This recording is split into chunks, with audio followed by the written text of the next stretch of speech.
지금 학계가 오늘 이 주는 메시지를 주시죠. 네 번째 설교입니다. 여기가 네 번째 설교인데, 네 번째 한다는 얘기는 첫 번째 이스라엘 백성들이 하나님 앞에 온전한 삶을 살아가지 못하는 데 대한 강한 책망이 있었어요. 너 먹어도 배고팠지? 입어도 추웠지?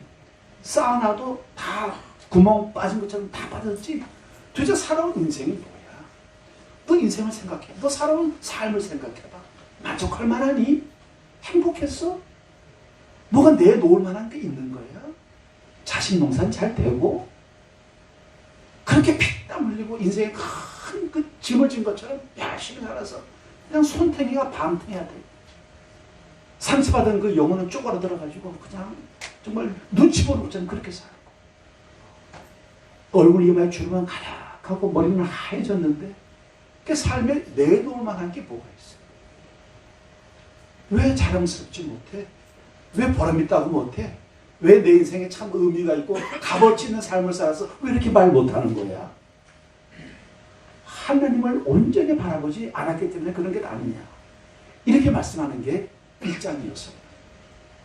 그래서 2장에서 주시는 말씀이 2장 1절부터 9절까지 굳세게 다시 하나님 너와 함께 하신다, 격려를 주시는 거예요. 다시 주님을 붙잡자. 주님의 인생에 새로운 대반전이 일어난다. 자, 사랑하는 성도 여러분, 우리 역전승의 삶을 삽시다. 요즘 월드컵으로 대단한데 역전승 얼마나 기가 막힙니까? 믿음의 역전승이 있어야 돼요. 삶의 역전승이 있어야 돼. 신앙의 역전승, 대반전이 일어난다. 그래서 2장 1절부터 9절까지 말씀이 자, 화이팅 합시다. 굳세게, 스스로 굳세게 일어납시다 라고 말하는 거예요.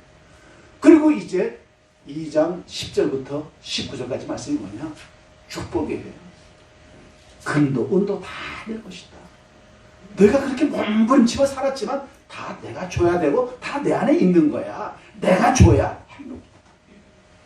그리고 2장 오늘 말씀에 2장 20절부터 23절까지 말씀이 뭐냐면 약속이에요. 무슨 약속이냐? 너의 미래를 바라보라. 여러분, 저도 지난번 사고 난 이후에 죽음에 대한 생각을 많이 하게 됐어요. 저희 집은 다 단명했습니다. 아버님이 52에 암으로 돌아가시고요. 우리 동생 자매도 60년생이에요. 근데 46세 서울대학 나와가지고 공부하겠다고 결혼해서는 미국으로 가가지고는 노스캐롤라이나 주립대학에서 박사를 받고 정말 받자마자 하나님 은혜로 교수가 됐어요. 그리고 또 43세 교회 장로가 돼가지고요. 그게 참 충성스러운 봉사를 했는데 46세 하나님이 불러가셨어요. 그 마지막 죽는 순간에도 얼마나 믿음이 좋은지요. 제가 가가지고 그때 마침 시카고에 사경에 인도로 갔는데 동생은 노스캐롤라이나 그 그린스보로 가는 좀 곳에 살았는데 제가 그 교회 집회 가기 전에 동생한테 얘기를 한 거예요. 동생 보고, 야, 동생 장로야, 너 하나님 너를 불러 가시려는 것 같다. 그러니까 아들하고 딸이 있는데 그때 이제 아들 딸이 다 이제 중학생 초등학생인데 마지막 말을 남겨라 그랬더니요, 제 동생이요, 저 깜짝 놀랐어요. 형, 나는 유언을 할 수가 없어. 왜 못하니?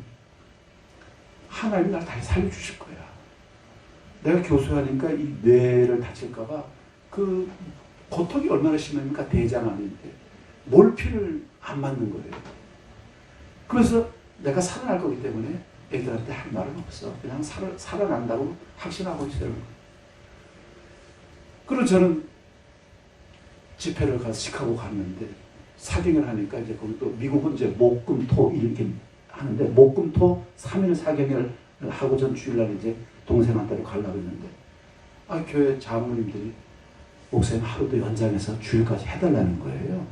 그 목사가 교인들이 말씀을 해달라고 하니까 동생이 좀 참 뭐 위중해서 대강 그 정도쯤에 주님 부르시고 할 것 같은 느낌이 있었는데 주일날 해달라고 하니까 뭐 거절할 수가 없어서 주일 예배하고 또 오후 모임 2시부터 또 집회를 또 하는데 예배가 끝나고 난 다음에 제가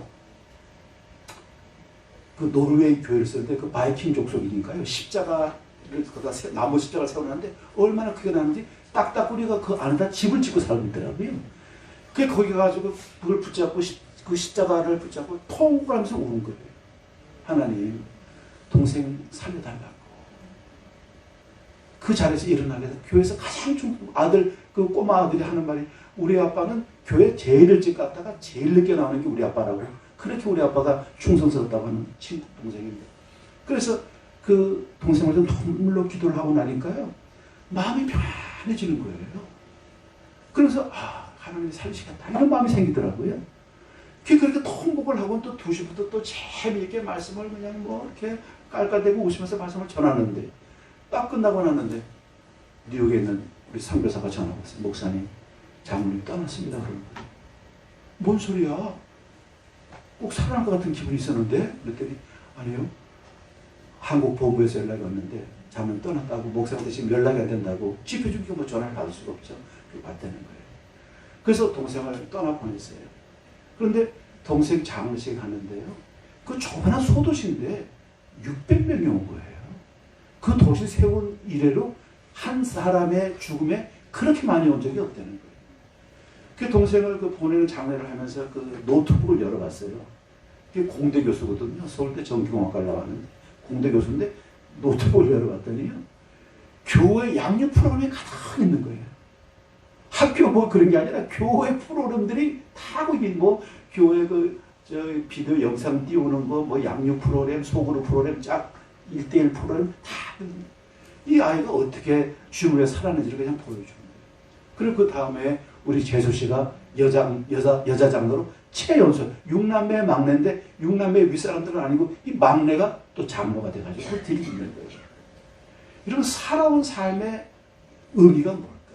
우리가 다 주님을 만나게 되죠. 다 언젠가 주님이 부르심을 받아요. 근데 삶을 살아갈 때 참 잘 살았습니다. 값집니다. 보람이 있습니다. 여러분, 다시 만납시다. 참 내 삶에 너무 은혜로웠어요. 이 모든 게 다 하나님의 은혜입니다. 결국은 이 약속이라는 말은 뭐냐면 장차 우리에게 나타날 삶의 미래가 어떻게 될 것인가라고 하는 이야기예요. 짤짤매다가 갑작스럽게 소리 한번 못하고 이 가족을 떠날 것인지 하나님의 은혜였다. 내 삶이 아름답고 보람찼다. 비록 인생 속에서 고달픈 일도 많았지만 그 속에 하나님이 주시는 위로가 있었고 사랑이 있었고 자비가 있었고 긍휼이 있었어요. 너희 볼 때 내 삶이 그렇게 고의 대작의 삶은 아니었어도 하나님 주시는 그 삶의 기쁨들이 넘쳐났다는 것이죠.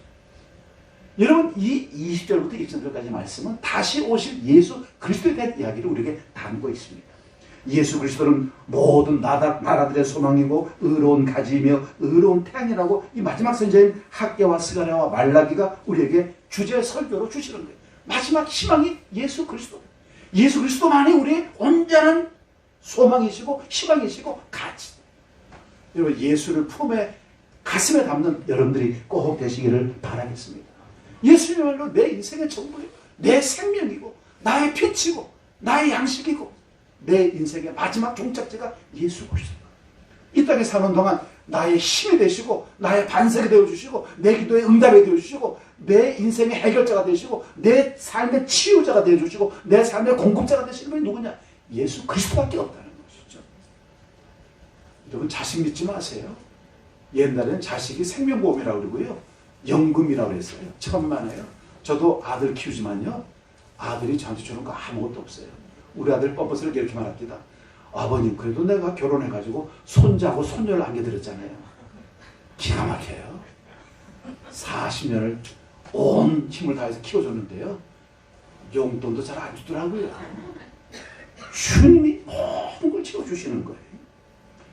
여러분, 오늘과 다가올 미래에 대한 가장 좋은 게 뭐냐면요, 하나님이 단 하루 만에 모든 약속을 다 이루어주실 것이라는 거예요. 오늘 이 학교에서 마지막 설교 주제가 뭐냐? 약속을 통한 미래의 축복이라고 원래 돼 있어요. 원래 제가 이 학교에서를 4일 동안 1시간 반씩 하는 이 패턴인데, 이 교회는 이제 어제 2번 하고 오늘 반 쪽을 하게 되니까 제목을 제가 바꿨어요. 마지막 최후의 축복을 만끽하십시오 이렇게 했는데, 원 제목은요, 약속을 통한 미래의 축복입니다. 미래에 나타날 하나님의 위로를 여러분들한테 전하고 싶은 거예요. 동시에 이 설교는 학교의 네 번째 설교이고요. 세 번째 설교가 지나고 난 다음에 24일 날 이제 말씀을 주시는, 같은 날 말씀을 주시는 거예요. 믿음으로 살고자 하는 모든 백성들을 향한 이 축복의 말씀이 성전 건축이 시작된 지 석 달째 될 때 주신 말씀이에요. 무슨 말이냐? 지체하지 마라. 낙심하지 마라. 건물 사이즈가 작다고 고민하지 마라. 하나님이 이 성전을 통해서 큰 영광을 보여주실 것이라고 말씀하는 것이죠. 여러분, 이 성전이 어떤 의미입니까? 모든 율법, 모든 신앙, 모든 종교생활의 클라이막스가 이르게 성전이었어요. 성전은 희생제물과 제사와 제사장과 예배라고 하는 모든 제도의 중심이 성전을 통해서 일어난 것이고요. 이 성전은 이스라엘 사람들의 영적인 부흥이 있는 것이고요. 회개와 위로, 축복과 은혜가 있는 곳이 성전이었어요. 그들은 성전 안에서 하나님의 성품과 능력을 배우고 하나님의 은혜를 경험하는 것이 성전이었습니다. 하나님께서 성전에서 채찍을 들고 휘둘렀어요. 우리 주님 그런 분이 아니에요. 왜 성전에서 채찍을 들고 휘두릅니까? 여러분, 그 채찍으로 쫓아냈던 뭐예요? 돈 바꾸는 사람들, 또 재물 파는 사람들 쫓아낸 이유가 뭐예요? 그 자리가요, 이방인들이 구원받아야 될 자리였어요. 선교를 막아섰기 때문에 주님께서 채찍을 휘두르시는 거예요. 성전은 선교가 일어나는 것이에요. 이방의 사람들, 그리고 사회 불평등 속에 인정받지 못하던 여성들을 위한 뜰이 있던 곳이 성전이었어요. 주님은 그 여성의 뜰을 지나 이방인들을 위한 뜰을 맡고 있던 사람들을 채찍질로 쫓아낸 거예요. 왜? 이방인들을 받아들여야 되니까. 선교 역사가 나타나야 하는 것이니까. 선교는 바로 이런 것이었어요. 성전은 바로 이런 하나님의 거룩한 영적인 일이 일어났던 곳이죠. 그러니까 성전은 인재, 하나님의 인재를 맛보는 곳이었어요. 우리가 예배할 때요, 절간에 가서 부처한테 목탁 두드리는 시간이 아닙니다. 지금 우리가 깊이 통감되는 게 뭐냐? 지금 주님 우리와 함께하고 계십니다. 이걸 누릴 수 있어야 돼요. 오늘 설교가 어떤 말씀이 나올까? 이게 중요한 게 아니고요. 주님 나와 함께 하시면 누려야 돼요. 그래서 그 말씀 속에서 하나님의 인재를 누리고 내 삶의 모든 것들을 결단하고 정말 우리가 은혜 받는다는 말씀보다도 내가 하나님 앞에 은혜로운 삶의 모습을 어떻게 보여드릴까 고민하는 시간이 되어지기를 바라겠습니다. 주님은 모든 것을 우리에게 공급해 주신다고 말씀하셨어요. 그러므로 오늘 이 성전 짓는 건축에 낙심하지 마라. 끝까지 가라. 왜? 약속의 미래가 지금 우리에게 다가오고 있다는 거예요. 그래서 여러분 21절 22절 말씀이 뭐냐? 이 성전을 통해서 하나님께서 심판을 이루실 것을 말씀해요. 여러분 21절 22절 말씀을 같이 읽어보겠습니다. 21절 22절 말씀입니다. 너는 유다 총독 스룹바벨에게 말하여 이르라. 내가 보좌를 엎을 것이요 여러 나라의 세력을 멸할 것이요 그 병거들과 그 탄자를 엎드려뜨리니 말과 그 탄자가 각각 그의 동료의 칼에 엎드려지리라. 이 하나님께서 이방을 심판하는 미래 날의 이 예언을 성취하겠다는 거예요. 이 성전의 제거는 뭘 의미하느냐? 하나님의 심판이 임박하고 있다는 것을 상징적으로 보여주는 실물체예요. 이 메시지는 유다 총독 스룹바벨에게 주어진 것인데 하나님의 최종 목적지는 뭐냐? 택한 백성을 영광스러운 나라, 영원한 하나님의 나라로 인도하시는 것이 하나님의 최종 목표예요. 우리를 이 땅에 사탄의 고통받는 세상으로부터 유혹과 죄와 아픔과 슬픔 속에서 빠지는 눈물을 흘리는 그런 삶이 아니라 영원한 하나님의 나라의 영원한 복락을 누릴 수 있도록 이끌어내시는 것이 하나님의 뜻이라는 것이죠. 그래서 누굴 쓰고 있느냐? 총독 스룹바벨에게 말하여 이르라. 스룹바벨에게 이 사명을 주신 거예요. 여러분, 스룹바벨은 메시아를 예표하는 인물입니다. 그런 메시아, 우리 예수님의 계보의 중심이 되어서 양쪽 계보, 마태복음에 나오는 족보와 누가복음에 나오는 족보에 다 겹쳐있는 사람입니다. 마지막 예언은 스룹바벨을 향한 것이었어요. 스룹바벨은 다윗 가문의 왕손이었고 마태복음 1장과 누가복음 3장에 기록되는 메시아 족보에 연관되는 아주 중요한 예수님의 상징적 심볼의 사람이죠. 여러분, 스룹바벨은 다윗의 자손이에요. 왕의 예표, 예수 그리스도의 예표입니다. 그 스룹바벨의 이름을 통해서 뭘 하고 있느냐? 21절 하반절 말씀에 진동시킬 것이요 그랬어요. 여러분, 학계의 예언은 이제 4개월째 간에 선포된 것인데 하늘과 땅의 진동에 관한 예언은 히브리서 11장과 똑같이 나와요. 이 예언은 뭐냐? 예수 그리스도의 재림에 앞서서 정치적으로, 사회적으로 물리적으로 큰 혼란이 일어날 것이라는 거예요. 마지막 말세는요, 다 엎어집니다. 지금 그런 징조가 많이 나오고 있잖아요. 각 나라마다 전쟁의 소문이 들고요. 러시아는 지금 핵폭탄을 쓰겠다고 위협을 하고 있습니다. 국지전 전쟁은 여러 곳에서 지금 일어나고 있죠. 기후변화 때문에 여러분 이제 우리는 기후 난민이 됩니다. 이제는 기후의 변화 때문에 도시가 침수되고요. 이제 우리는 먹을 것, 입을 것들을 잃어버리게 됩니다. 여러분 춘천은 제가 살 때는 영하 20도가 겨울에 보통이었어요. 지금은 영하 10도쯤에서 있습니다. 여러분 인삼을 지금 춘천에서 키우고 있습니다. 사과를 화천에서 키우고 있어요. 여러분 풍기사과 아닙니까? 대구사과 아닙니까? 이제는 이게 북쪽으로 좀 올라가죠. 기후온난화가 일어나가지고 이제는 살 수가 없어요.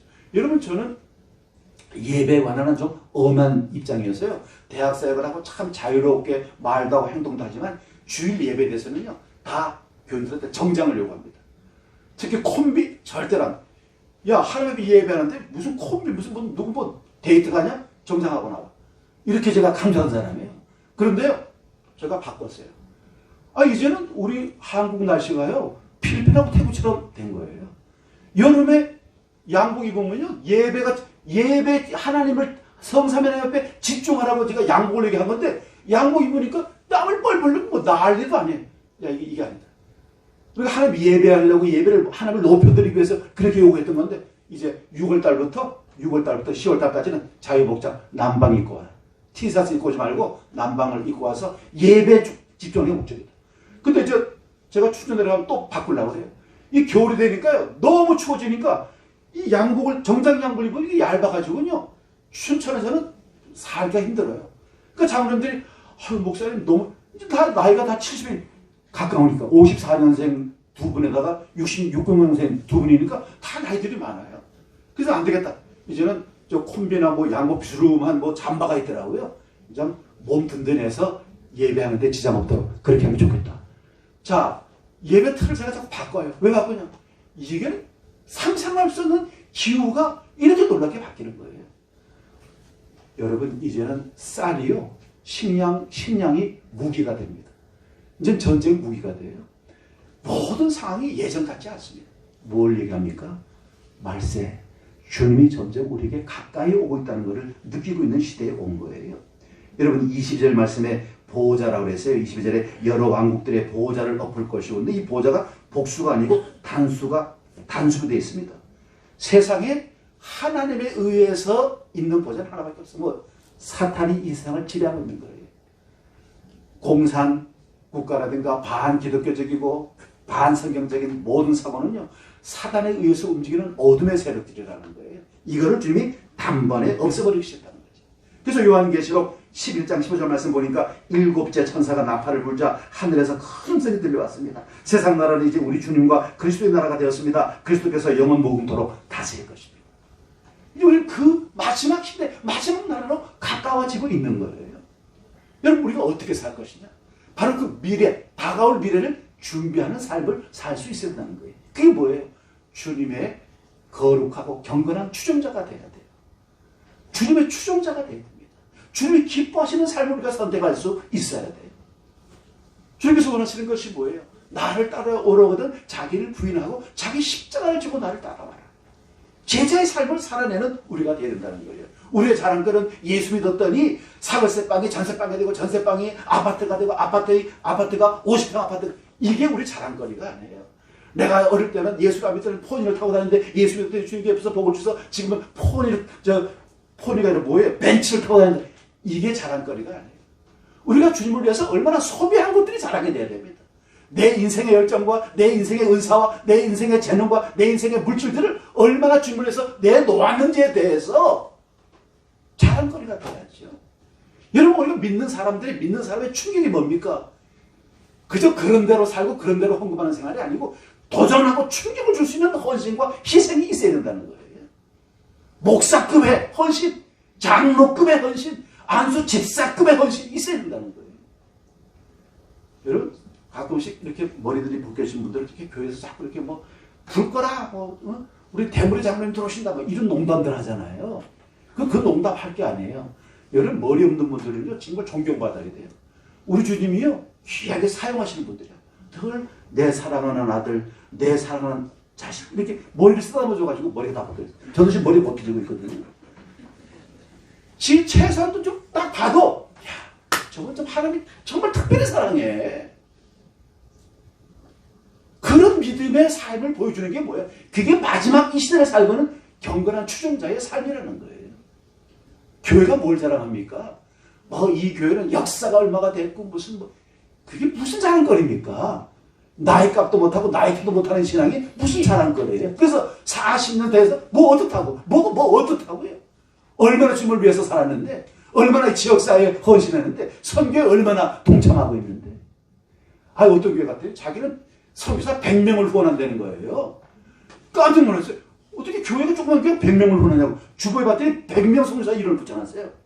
이야 대단하다. 이거 얼마나 하는 만원씩 하고 있다고. 여러분 무슨 우리 선교사가 거짓입니까? 우리 손녀도 만원 줘도 감사도 안 해요. 뭔가 좀 주님 앞에 좀 기가 막힌 삶을 좀 살아내야 되는데 선교하는 교회, 십자가의 복음이 살아있는 교회, 성령으로 충만한 교회. 여러분 성령 충만이 사회 모든 제도를 변형시킵니다. 사회 제도를 아무리 잘 만들어놔도요 사람 변화 못 시켜요. 깡패도 개종 못합니다. 말씀이 들어가고 성령의 은혜를 받으면 사람이 변해요. 여러분 제가 45년 동안 이 젊은이 운동에 투자하고 투신하고 미친 짓 하는 이유가 뭡니까? 애들 변하는 것만큼 놀라운 일은 없어요. 해외 나가면요 선교사들은 내가 모처럼 먹었지 영적인 아비고 리더고 멘토니까 뭘 자꾸 보여주고 싶어요. 뭐 나야가라 폭포가 유명하고 뭐가 유명하고 목사님 보러 갑시다. 너 때문에 필요 없어. 난 잠자는 거 그게 제일 중요하고 그 다음에 네가 훈련하고 양육한 네 제자를 보자. 이런 얘기하면 죄송하지만 제가 케냐를 갔어요. 그 케냐 갈 때 우리 나이브라 대학에서 한 150명 선교사가 양육하고 그랬었거든요. 그냥 그때 그 생각을 하군요. 야 가서 영어로도 설교를 한번 해야 되겠다 싶어가지고 우리 딸 보고 우리 딸이 영어 전공이니까 야 딸 나 저기 설교문을 영어로 좀 번역 좀 해줘 그랬더니 우리 딸 또 걸작이 아빠 그냥 가서 해. 발음도 P자하고 F자 발음도 잘 불변을 못하면서 말이야 그냥 하면 선교사가 통역해 줄 테니까 하라. 진짜 마음은요 영어로 설교하고 싶은 마음으로 갔어요. 갔더니 글쎄 학생을 한 명도 없는 거야 학생이. 우리 이사장하고 이사들이 나오는데 그 이사장하고 이사들은 다 뭐 변호사, 변리사, 계리사, 무슨 정부 고위 관리, 뭐 중국 애들 한 100명 되면 일하는 회사 사장 다 이렇게 되더라고요. 그럼 우리 전임 선교사의 제자들이에요. 근데 지금 간 선교사의 애들이 한 명도 없어. 근데 선교복을 하는데 무슨 선교복을 하냐면 앉아가지고 이제 앞에 선교사 다 왔는데 나요가 대학 앞에다가 컴퓨터를 20대를 사가지고 컴퓨터 학원을 만들어서 뭐 하는 컴퓨터 하는 얘기를 자꾸 하는 거예요. 2번씩이나. 근데 내 제자 우리 선교 책임자가 나를 그랬어요. 내 성격을 하니까 목사님 가서 절대로 꾸중하시지 마시고 지적하지 마시고 위로해 주시고 격려해 주시고 잘했다 잘했어 애들 말로 니똥 굵어 이렇게만 하고 하라는 거예요. 그래서 마음이 결심했어요. 내가 애들 질책하지 말고 비난하지 말고 그래 위로하고 격려하고 잘했다 잘했어 이렇게 해주고 가야지 하고는 갔는데 들을 수가 없는 거예요. 내가 니네 보낼 때 학원하러 보냈냐. 캠퍼스 들어가서 전도하고 양육해서 제자 만들고 제자 재생산하고 그 제자가 제자를 만들고 다른 도시로 다른 데로 가서 개척해서 더 많은 사람들에게 복음을 알도록 하는 게 내가 너에게 가르치고 훈련시켰던 거 아니냐. 열이 나가지고 2번씩 학원한다는 말을 들으니까 컴퓨터 사달라는 말 들으니까 열이 뻗쳐가지고 이따위로 무슨 성실하냐고 말이야. 네가 학원하라고 여기 왔냐. 예수 제자 운동이 학원하는 곳이냐고 말이야. 사람을 주고 사람을 전도를 해야지. 그래서 그냥 또 내가 번성 또 드러냈죠. 좀 자비롭고 온유한 이런 걸 해야 되는데 했어요. 그리고 들어왔는데요. 지금 여러분 부흥이 일어났어요. 계속 우리 선교사가 지금 그 페이스북에 와이프가 올리는데 애들이 지금 예배하고 리트릿하고 막 그 예배를 찬양하고 춤추는 게 이걸 내가 원했던 거거든요. 그 내가 남자 선교사를 그렇게 혼을 냈더니 여자 선교사가 그러는 거예요. 우리 수원 대표했던 친구인데 목사님 죄송합니다. 제가 애를 넷이나 낳는 바람에 애 키우느라고 신경을 못 쓰고 캠퍼스에 못 들어왔습니다. 정신 차리겠습니다. 똑바로 하겠습니다. 딱 1년 만에요. 지금 엄청난 붕이 일어나는 거예요. 학생들이 그냥 젊은 애들이 모여가지고 그냥 찬양하고 집회를 하고 전도하고 수련회 나가고 기도하고요. 이게 뭐 감동이에요. 여러분 이런 것들 때문에 내가 평생을 다 바치는 겁니다. 오늘 이 교회가 존재하는 이유가 뭡니까? 편안한 예배가 아니에요. 하나님의 이 교회를 세웠을 때는 뭐예요? 그러므로 너희는 가서 모든 족속으로 제자를 삼아서 아버지와 아들과 성령 여러분을 세워주고 내가 너에게 분부한 모든 것을 가르쳐 지키라고 말씀하지 않았어요. 이게 오늘 우리에게 주는 미래의 소망이고 약속입니다. 여러분 이 하나님의 뜻을 이루는 이 교회가 되시기를 바라겠어요. 그래서 여러분 23절 말씀에서 다윗 왕국이 회복되어야 된다. 그래서 내가 스룹바벨 너를 나의 도장으로 삼겠다고 말씀합니다. 여러분 23절 말씀 같이 읽습니다. 만군의 여호와가 말하노라 살비엘의 아들 너를 세우고 너를 임장으로 삼으리니 내가 너를 택하였음이라 만군의 여호와의 말이니라 하시니라. 여러분 인장을 새겼다는 건 도장이에요. 이 도장이라는 말은 목에 걸고 다니기도 하고 여기다 끼는 반지처럼 하는 거예요. 여러분 이 도장 이 의미가 뭡니까? 스룹바벨 하나님 택해서 내가 너를 내 도장으로 삼겠다고 말씀해 주셨어요. 이게 무슨 얘기예요? 백성들 앞에 권위를 주겠다는 말씀이죠. 옥세. 그럼 도장의 의미가 뭡니까? 도장은 영광과 권위의 상징입니다. 여러분 주님이 우리에게 성령으로 인치셨어요. 도장을 쳐주셨어요. 한 백성이라고. 예수님의 친구가 됐다고. 이제는 지옥에서 천국으로 옮겼다고. 소속이 달라졌습니다. 우리는 죄인 된 의인이 된 거죠. 여전히 죄가 많지만 하나님께서 우리를 볼 때 의인으로 불러주시는 거예요. 영광과 권위의 상징이 도장이에요. 우리는 그 영광과 권위를 가진 겁니다. 존중받는 거예요. 또 도장은 뭐예요? 보살핌과 즐거움의 대상이 되는 거예요. 아유 이쁘다 아름답다. 일부에도 말씀드렸지만 제가 이 반지를 꼈는데 이 반지는요 제가 고등학교 때 전도한 여학생이 지금 수원에서 금방을 하려요. 그래서 이게 벌써 한 20년 됐죠. 목사님 그거 하나 끼시라고 반지를 해준 거예요. 그랬더니 남편이 옆에 있다가요. 아이고 여보, 아이 목사님 무슨 이런 걸 이쁜 걸 끼냐. 그러지 말고 목사님은 사역하시는 분이니까 좀 목사님 권위에 맞게끔 백금 반지에다가 다이아를 하나 박아서 드려라. 그래가지고 그 남편이요 백금 반지에다가 다이아를 박아서 반지를 준 거예요. 근데 그 반지를 끼고 다니면 세수할 때 자꾸 걸리더라고요. 그리고 이게 목사가 백금 반지 끼고 다니니까 너무 있어 보여. 목사는 좀 가난해 보여야 되잖아요. 그래서 그냥 그 집에다 모시다가 수원 갈 때만 끼고 가요. 가면은 이걸 끼고 가면 섭섭해요. 부인마다 목사님 왜 또 그거 안 끼고 왔냐고 또 누구 줬냐고. 아니요 뭐 아까워서 다를까봐 놔뒀어요. 여러분 이 반지라고 하는 거는요 참 보살피고 자랑스럽고 의미가 있는 거예요. 결혼 반지 꼭 입는 이유가 뭐예요? 내 사랑 여기 있잖아요. 여러분 자기 아내가 너무 아름답잖아요. 그래서 허니 이렇게 부르는 거야. 우리 장로님도 이제 권사님들 허니 이렇게 불러요. 그러니까 목사님 궁금해가지고 장로님 아니 왜 권사님들이 그렇게 막 오므라들 이렇게 허니라고 불러요. 아유 목사님 마누라 이름이 생각이 안 나요. 자기가 너무 심하게 날 지켜봐가지고.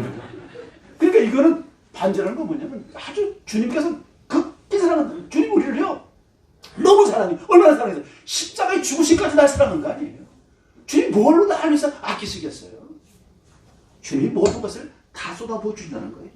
또 주님은 이 반지라고 하는 건 뭐예요? 반지는 가장 귀하게 여기는 곳에 보관하잖아요. 우리를 가장 소중하게 생각하시고 가장 아끼시고. 여러분 저도 참 뭐 개인사 얘기해서 죄송하지만 제가 아버지가 어제 말씀드렸죠. 19살 고등학교 3학년 때 돌아가셨다고.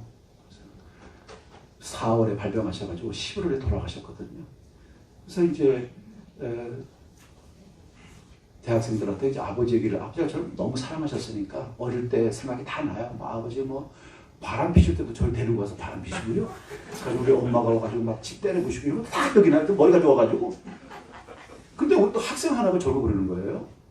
목사님 설교하실 때 아버지 얘기는 하시는데 어머니 얘기를 안 하신다는 거예요. 저 깜짝 놀랐어요.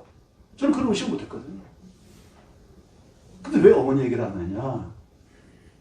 참 뭐 부끄러운 얘기지만요. 어머니가 저희 사남매를 15살, 제가 15살 때 저희를 버리고 나가셨어요. 아버지하고 불어라. 나갔다가 아버지가 돌아가시니까 잠깐 오셨다가요.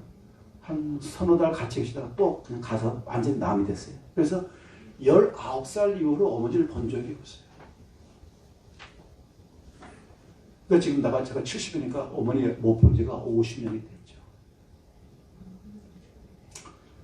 근데 작년에 나타나셨어요. 나이 90이 되셨는데. 절 보겠다고. 그러니까 날 안 만나주면 내가 집회하는 곳에 뒷자리에 와서 얼굴에도 보겠다고 우리 여동생 권사가 전화를 했어요. 오빠, 엄마가 왔어. 마지막 죽기 전에 오빠 한번 보고 싶대. 그때는 저는 뭐 우리 어머니를 제가 뭐 미워하거나 뭐 증오하거나 그러지 않아요. 전혀 그냥 어머니가 안 계신다 이렇게 생각하고 우리 애들도요, 우리 아들들도 다 어머님, 할머니 이렇게 돌아가셨어 이렇게 생각을 하고 있었어요. 그리고 저는 어머니를 늘 기도했어요. 꼭 어떻게 됐든 우리를 버렸든 어떻든 간에 참 결과는 너무 아프지만 예수 믿고 돌아가시게 해달라고. 고등학교 때부터 계속 그게 평생 기도예요. 어머니 예수 믿게 해달라고. 근데 오늘 예수 믿으시고 교회 집사님이더라고요. 90이신데. 근데 제가 여동생 보고 그랬어요. 야, 나 어머니 만나고 싶지는 않다 사실. 그리고 우리 집사람이 자기 남편이 목사인데 이렇게 가정사 복잡하게 얘기하는 거 너무 싫어하기 때문에 내가 좀 안 만난다. 이렇게 했더니 권사도 펑펑 웃어. 오빠는 목사잖아 이러는 거예요. 그 목사는 만나야 되냐? 그래서 뵈기를 장례식 가는 것보다는 뵈는 게 낫겠다 싶어서요. 그 동생 집에 와 계시더라고요. 원주에. 그래서 제가 가서 뵀는데 참 이상하죠. 제가 참 눈물이 많은 사람이거든요. 그런데 너무 담담한 거예요. 근데 어머니는 뭐 펑펑 우시죠. 어머니가 저희 자식을 볼 날씨 없잖아요. 펑펑 우시는 거예요. 그래서 어머니 할머니 살아있다는 걸 아들한테는 얘기를 해야 되겠더라고요. 그래서 아들 보고, 야, 아들, 사실은 그랬더니 우리 아들이요. 할머니 말씀하려고 그러는 거죠? 그러는 거예요. 우리 이놈은 알고 있더라고요, 벌써. 그 어떻게 하냐 그랬더니 이 조카들끼리, 이 사촌들끼리 다 연결이 돼가지고요. 그거 알고 있더라고요. 그래서 나 아들이 좀 모르는 거야. 아빠, 그러면 할머니 뵈러 가면 제가 같이 갈게요. 그러더라고요. 그 너무 고마워. 그래서 두 번째 또 가서 어머니 모셔서 식사도 해드리고 지금도 용돈을 드려요. 제가 이렇게 장황하게 하는 얘기가 뭐냐면 여러분 저는 사실 부모로부터 버림받은 사람이죠. 참 11살 때부터요. 저는 인생 밑바닥 넉마주의부터 살았어요. 제 직업을 한 7가지 8가지 했습니다. 매일 일을 다 했어요. 여러분 제가 얘기 드리면요. 참 동생 데리고 먹고 살려고 참 몹쓸 짓도 해봤었어요.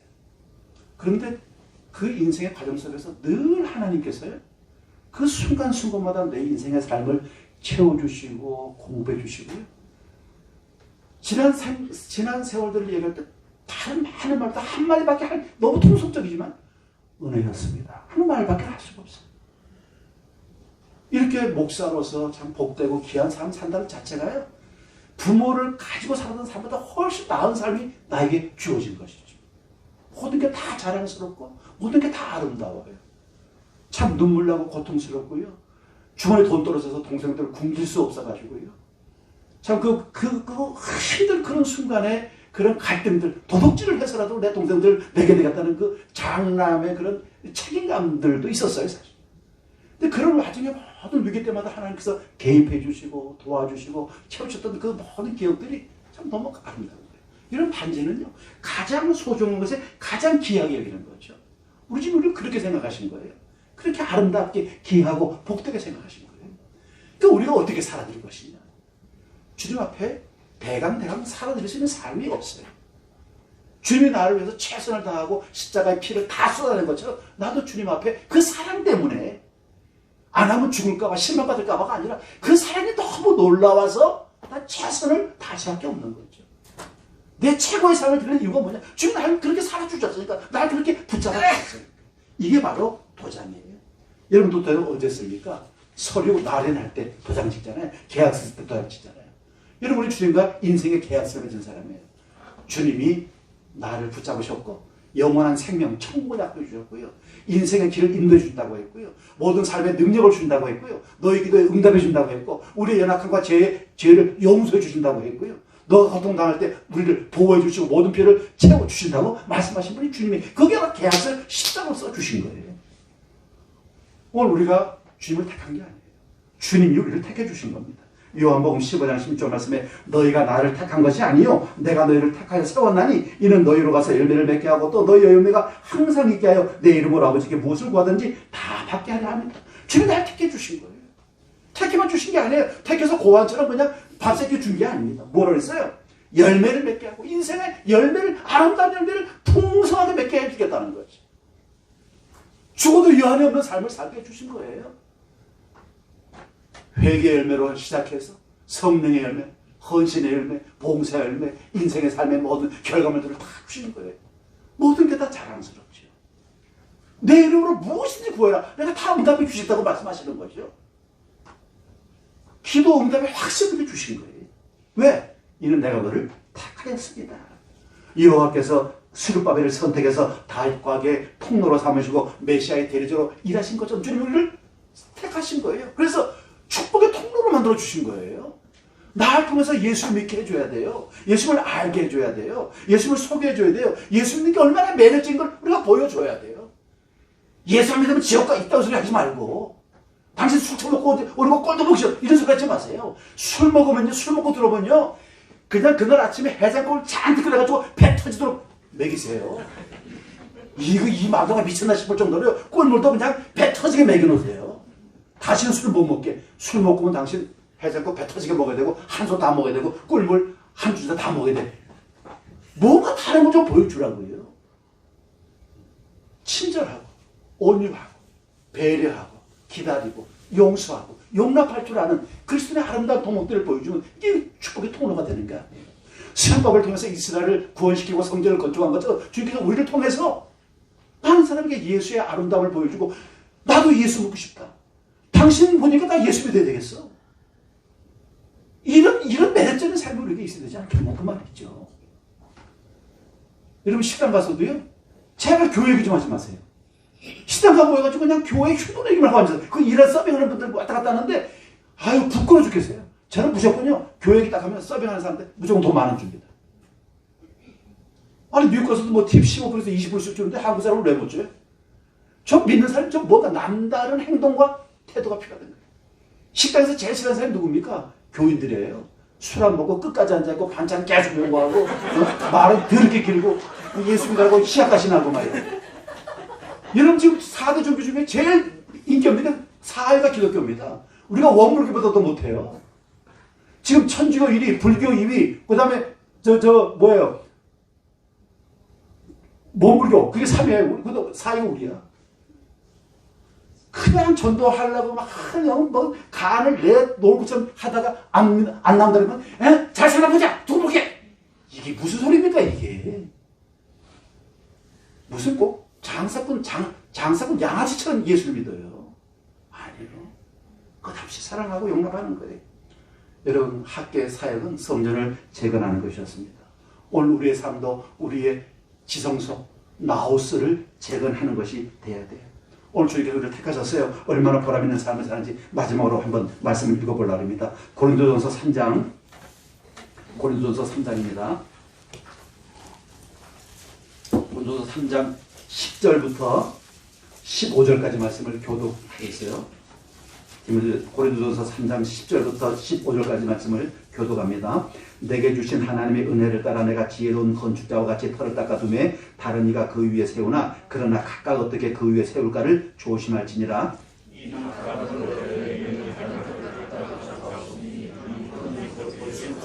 만일 누구든지 금이나 은이나 보석이나 나무나 풀이나 짚으로 이 터 위에 세우면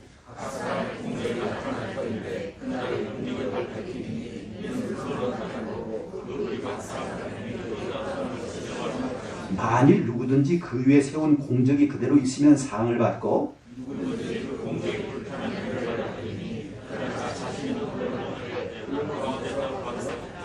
자, 이 말씀 다음에 바로 16절이에요. 여러분 16절 말씀을 같이 읽습니다. 너희는 너희가 하나님의 성전인 것과 하나님의 성령이 너희 안에서 계시는 것을 알지 못하느냐. 아멘. 이제 학교가 성전 건축을 촉구했던 것처럼 오늘 우리가 성전을 지어나가야 돼요. 뭐로? 금이나 은이나 보석으로 지어나가야 돼요. 최고의 삶을 내놓아야 돼요. 여러분, 여기 설교 끝나기 전에 한마디 할게요. 여기 물 있잖아요. 물 마시라고. 이게 수돗물이에요, 정수기. 자, 여러분, 우리가 이렇게 드릴 때 이 물을요, 이거를 만약 여기다가 녹차를 놨으면 더 좀 질이 좋겠죠? 그 녹차를 물을 좀 더 따뜻하게 하면 훨씬 더 낫겠죠? 똑같아요. 우리의 삶을 조금 더 주님 앞에 의미 있게 드리는 거예요. 헌금 많이 내려는 게 아니에요. 그 봉투에, 그 감사의 헌금 봉투에 감사를 담는 거지 돈을 담는 게 아닙니다. 좀 감사를 더 담아. 지금 선교사 돕자고 그래요. 여러분, 우리 애들한테도 뭐 이쁘다고 주는데 지금 주선교사가 지금 암 수술에 목숨을 거는 수술을 했어요. 또 해외 선교사들이 정말 여기 또 두레교회는요, 오지 선교사들만 후원하대요. 가볼 수도 없는데, 그죠? 아제르바이잔, 뭐 키르키즈 다 가기 힘든답니다, 여러분. 그 키르키즈 하면 막 공기가 말도 못해요. 여러분 선교하려면 일본 우동 먹으러 덴뿌라 먹으러 가고, 요 태국의 발리 요런데 후원을 해야 돼요. 필리핀 요런데 여행하기 좋은데 갔다 와서 휴가 갔다 오고 선교사님 나오라 가지고 밥 사주고 대접받고 요런데 보통 교회는 그렇게 하는 게 미련해요. 여러분, 이게 진짜 선교지요. 못 가는 곳, 손이 닿지 않는 곳, 덜 볼 수 없는데 이게 진짜 따뜻한 녹차내는 거 똑같은 헌신이라는 거예요. 금과 은과 믿음의 보석의 믿음으로 성전을 지으면서 학계 성전을 건축한 것처럼 여러분, 우리의 성전을 건축함으로 마지막 축복을 줄 때, 그 마지막 축복을 만끽할 수 있는 모든 사람들이 고통당하고 신음당할 때 하나님의 인정을 받고 착하고 충성스러운 종이 되는 여러분 다 되시기를 주님의 이름으로 바라겠습니다. 하나님 아버지, 오늘도 사경회를 통한 말씀의 마지막을 전하게 하심을 감사합니다. 예배 가운데 주여 말씀이 살아 역사하게 하시고 우리 두레교를 향하신 하나님의 거룩한 뜻들이 멋지게 나타나서 우리 성도 한 사람 한 사람이 거룩한 성전이 되어 아름다운 빛을 발하며 이스라엘의 신앙 회복처럼 우리도 부흥을 맛보고 은혜를 맛보고 축복을 맛보는 모든 성도 다 되게 하여 주시옵소서. 예수님 이름으로 기도합니다. 아멘.